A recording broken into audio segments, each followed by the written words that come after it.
Okay, great. Awesome. Thank you so much for your time watching this video. This is a self-critique video for my critical review paper 1 for APS 1012. My name is Zewei, and I'm going to evaluate my paper with you guys together and trying to give some recommendations and improvements to my current paper. So let me share my screen with you guys.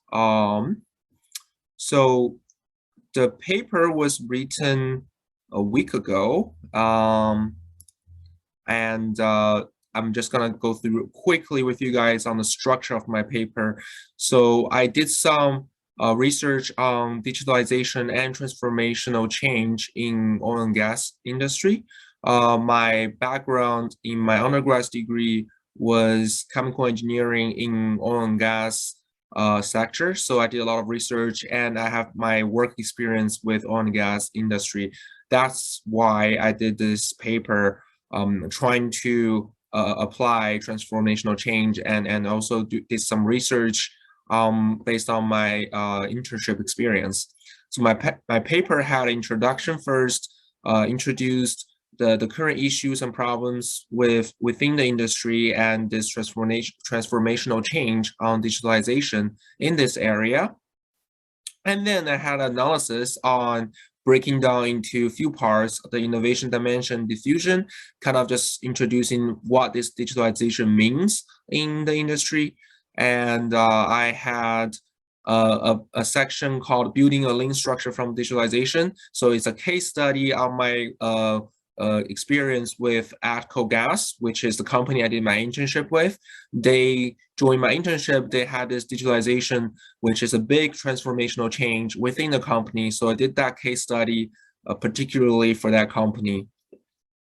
And building on top of that, I talked about how the steering communities was working and how the company was approaching to this transformation.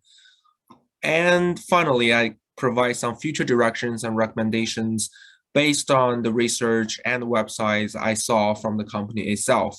And at the end, I have a conclusion. So let's go to the rubric together. So obviously there are 4 different levels. Level 4 is probably the best. It's called the intellectual integrity is evidenced. Level 3, there are more improvements that needs to be made, and level 2 and 1 are kind of less important from my degree. Obviously, when you do better than level 1 and 2. So first, identification for level 4. I think I did a pretty good and clear explanations on the issues and the problems currently that happening in the oil and gas industry. So the problem is where the industry was very old school and they're still using a lot of traditional way to keep the data. For example, the engineering design, they still keep those paper copies in the archive rooms, which shouldn't be accepted in nowadays, especially when the cloud technology was applying to multiple industry. And that should be the future direction for a lot of companies to consider, especially in oil and gas sector. So I think I explained that pretty well and delivering all the relevant information as necessary. For the assumptions, I believe I carefully evaluate all the relevance of the context when presenting the position. So when I was systematically analyzing these problems, I break down into several parts. Based on our lectures models is very relevant to what I learned in this course. I kind of, like I mentioned before, I break down into like the issues and how did this happen to the industry, and then what kind of transformation change happened to my company as a case study, and how did the company approach to that transformational change. So I think the assumptions is pretty clear as well. So analysis of the problems topic, the methods, I think I select and use very appropriately. For the alternative points of view, I think I need more improvements on that. The reason is because I kind of analyze the paper based on my own perspective. I try to get more and more inputs from my previous colleagues and even from the company website itself. There are very limited information online, and because I'm not working for company anymore, it is hard to get a very genuine comments from my previous colleagues, just because some of the information are private and couldn't be shared with other parties. So I think that's something I need to work on for the future of this paper, is to get more perspective from others instead of just my own.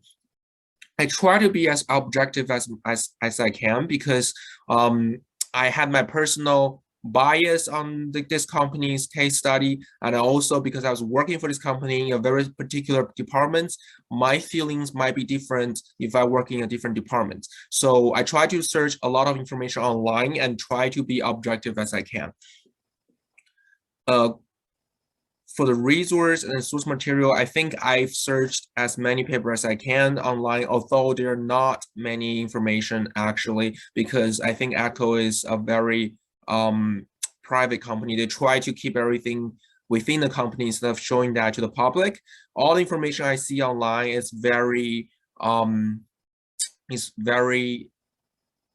general, because they try to keep everything as general as they can, providing to public. They don't give a lot of details of the company strategy. I think that's something I might need to look up more in the future. Integrations, ideas well integrated into coherent arguments, solutions. I believe I did that. And the conclusions, I sort of reflect on the entire papers and did some self-evaluations on this, self-reflections on the companies. And I also gave some creative ideas on the future directions of the company that should be taken, which is the creativity part. And finally, I think the communication part, I get a level 3 because I didn't incorporate a lot of new directions on the final products. The product itself is still the same. They provide services to customers, but because I'm not working for a company for almost a year and a half now, so I couldn't get as many new ideas and new directions for the company as I can. And this communication part, risk-taking, I think there are more improvements that I can do in this part. And that's my final critic review on my paper 1. Thank you so much for watching. I hope you enjoy this paper, and I hope we can see each other on campus after this pandemic is gone.